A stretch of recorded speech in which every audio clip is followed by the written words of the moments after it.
આજે મૌલાનાની ખિદમત કરવી હોય છે તો તમારા પાસે તમારા બાજુ હોવા જોઈએ ઘણા.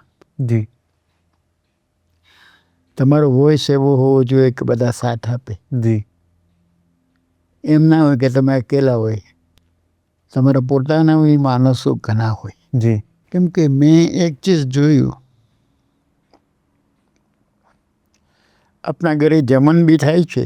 જી. ઘરે થાય તો મેં પેલા આપણે ત્યાં સ્ટાફ જે કામ કરે છે એને પેલા બોલો.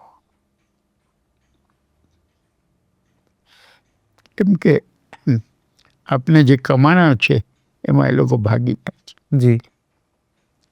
તો એ લોકોને બોલા મોડાના પધારે તો એ લોકોને કદમવસી થઈ જાય. જી.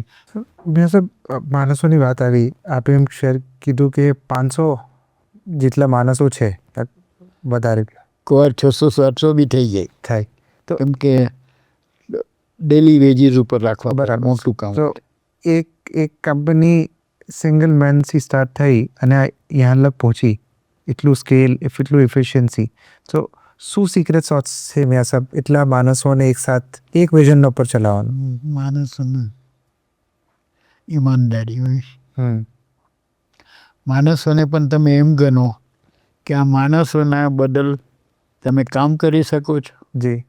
ને તમને રોજી મળે છે. એમ ના ગણો કે આ બધા આપણા નોકર છે.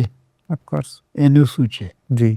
એ લોકો કામ કરે છે, ભલે ખુલ્લા તલાય અને નોકર બનાવ્યા છે, પણ આજે તમને એ કામ કરીને આપે છે તો એની રિસ્પેક્ટ રાખવી છે. જી. ચોરી તો થાય, દરરોજ ચોરી થાય. માણસો આ જાત છે એને જે પગાર આપવો એ તો એમ સમજે એનો હક થાય છે. એ કમાનો કઈ વસ્તુ?